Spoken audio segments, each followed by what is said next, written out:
Assalamualaikum warahmatullahi wabarakatuh. Halo guys, kenalin nama gue Ilham Danu Prasetyo dari Prodi Pendidikan Sosiologi Angkatan 23. Di sini gue akan membahas tentang krisis sosial budaya di Indonesia dengan judul lunturnya maskulinitas dan maraknya perilaku menyimpang pada era sekarang.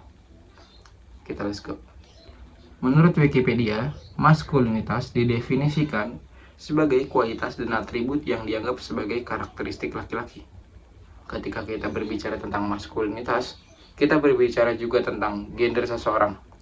Gender adalah sebuah konstruksi sosial dan merupakan salah satu dari banyak cara setiap manusia memberi makna dan menciptakan struktur sosial itu sendiri.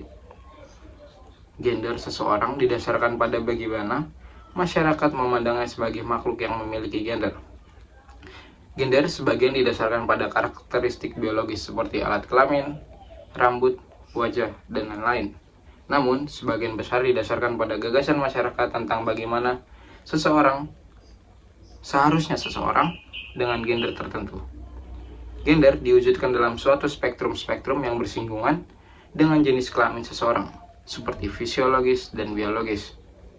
Orientasi seksual seseorang, yaitu siapa yang membuat mereka tertarik, dan identitas gender mereka, seperti bagaimana mereka memandang diri mereka sebagai makhluk gender yang mungkin sama atau mungkin berbeda, atau juga mungkin tidak selaras dengan gender mereka.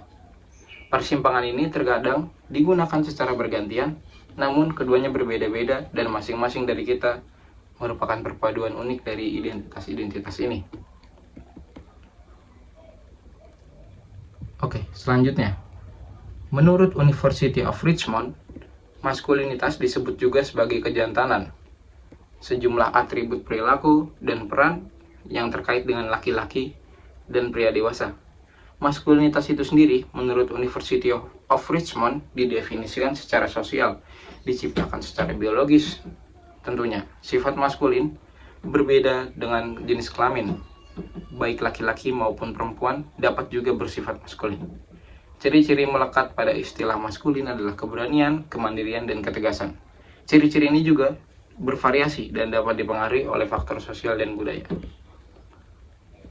Lanjut, maskulinitas di era sekarang didefinisikan sebagai maskulinitas yang tidak lagi terbatas pada stereotip tradisional tentang kekuatan fisik, dominasi, dan ketiga.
Oke, setelah membahas lemahnya maskulinitas, kali ini saya akan membahas tentang perilaku menyimpang. Yang saya bahas kali ini adalah LGBT. LGBT apa sih?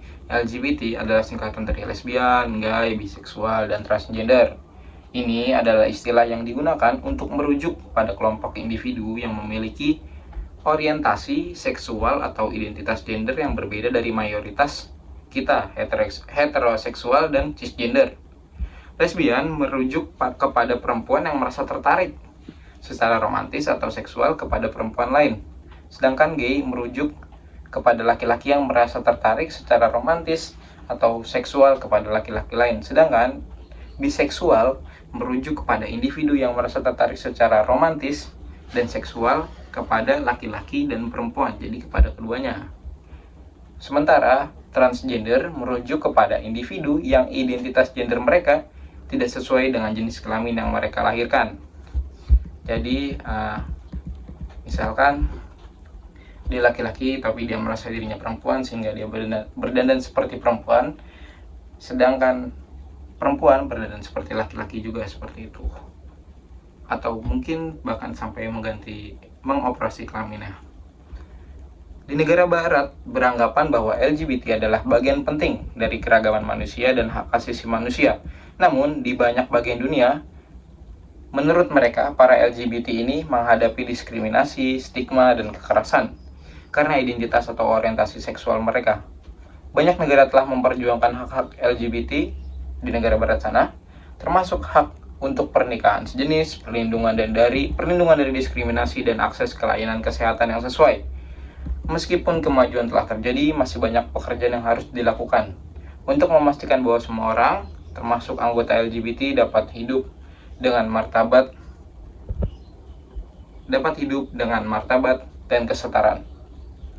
Jadi mereka sedang memperjuangkan hak-haknya di sana, para LGBT di negara barat. Namun menurut saya, di Indonesia itu sendiri yang berisikan macam-macam suku dan budaya, agama, ras, menghargai segala perbedaan, namun dapat digarisbawahi tidak mengindahkan yang namanya penyimpangan, karena hal tersebut sangat berbanding jauh, karena penyimpangan itu sesuatu yang berbeda namun tidak disetujui atau berbelok tidak sesuai pada jalurnya, sehingga tidak dapat disupport oleh masyarakat banyak. Akibat kemajuan globalisasi dan teknologi, juga westernisasi, banyak juga yang sudah berani speak up mengenai LGBT kepada khalayak, dan tak jarang juga yang menunjukkan bahwa dirinya bagian dari LGBT tersebut, seperti bahwa dirinya gay, bahwa dirinya lesbian. Saya rasa jika ada memiliki penyimpangan seksual, sebaiknya dari Anda untuk Anda, jadi tidak perlu diumbar. Atau Anda coba pergi ke psikiater, siapa tahu itu hanya sesaat atau bisa disembuhkan. Karena hal tersebut sangat tidak diterima atau mungkin tidak akan diterima oleh sebagian besar masyarakat Indonesia. Saya termasuk orang yang sangat menolak LGBT karena saya memiliki pergaulan dan pertemanan dari berbagai agama, dari berbagai ras, dari berbagai suku. Namun saya enggan berteman dengan pelaku penyimpangan karena menurut saya itu mengganggu saya, karena pada dasarnya di dunia pun bahkan hewan hanya diciptakan dua, yaitu betina dan jantan. Jadi, dapat kita simpulkan bahwa lunturnya maskulinitas juga banyak disebabkan oleh berbagai faktor. Entah zaman yang sudah modern, atau mungkin pandangan masyarakat terkait maskulinitas sudah berbeda. Dan juga terkait agresi, terkait penekanan emosi, sudah mulai ditinggalkan, karena hal tersebut sudah sangat tidak etis di zaman sekarang. Karena feminisme, kesetaraan gender memang harus sangat diperjuangkan, karena juga perempuan punya hak yang sama dengan laki-laki. Dan terkait patriarki, itu sebenarnya hanya pandangan di masa lalu. Jadi mungkin patriarki di zaman sekarang masih ada, namun sudah ditinggalkan. Dan terkait dengan LGBT mungkin mereka tetap akan terus bersuara, walau mereka tahu mereka tidak akan pernah didengar, apalagi di Indonesia. Mereka akan menyebarkannya atau mengambil empati dari luar, dari negara barat contohnya, atau mereka pindah ke negara barat tapi mereka menjual atau marketing LGBT mereka di Indonesia. Seperti contoh ada artis TikTok, ya kita tahulah dia seorang pasangan LGBT, dia menjual ke LGBT-annya atau kegiatannya sebagai pasangan LGBT di Indonesia, dan ya laku gitu. Maksudnya semua orang, bahkan ada malah menjadikan candaan. Di satu sisi candaan tersebut tidak masalah, namun karena candaan-candaan tersebut mungkin suatu saat kita akan menormalisasikan hal tersebut, dan itu menurut saya sangat aneh, dan saya sangat tidak suka sebenarnya dengan LGBT.